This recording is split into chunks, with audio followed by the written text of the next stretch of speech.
السلام علیکم ورحمۃ اللہ وبرکاتہ۔ دوستو، یہ تینوں ایک ہی مسلک کے بڑے عالم ہیں۔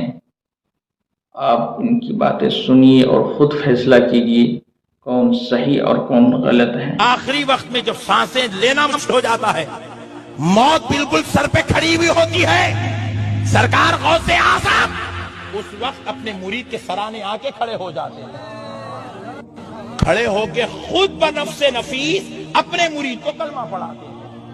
اللہ اکبر، اللہ اکبر۔ یہ ہے میرے غوث پاک کی اپنے مریدوں سے محبت۔ اپنے مرید کو کلمہ پڑھاتے ہیں، پھر فرماتے ہیں کہ جب وہ کلمہ پڑھے روح نکل جائے تو ملک الموت سے کہتے ٹھہر جا، میرے مرید کو مجھے دیکھ لینے دے۔ اپنا دیدار کراتے ہیں اور پھر روح جدا ہو جاتی ہے۔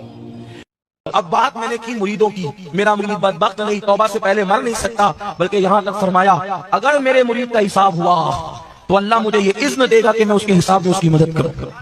بلکہ فرماتے ہیں میری تمنا تو یہ دنیا میں مرے کوئی بھی، جب قبر میں اس سے سوال ہو تو اس کی قبر میں جواب دینے کے لیے میں پہنچ جاؤں، مرے کوئی جواب میں دیا کروں۔ اگر آپ نے یہ خبط پال رکھا ہے ہم فلانے پیر کے مرید ہیں تو ہمارا پیر ہم کو جنت میں لے کے جائے گا، اتنا کوٹے جاؤ گے نا اللہ قسم، اتنا مارے جاؤ گے نا بھیجا باہر آ جائے گا۔ ہاں،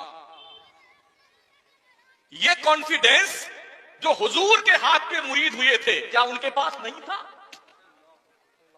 حضرت ابوبکر صدیق جو افضل الخلق بعد الانبیاء والمرسلین ہے، کیوں رات رات پر روتے تھے جن کے پاس وی وی آئی پی کا کنفرم ٹکٹ تھا؟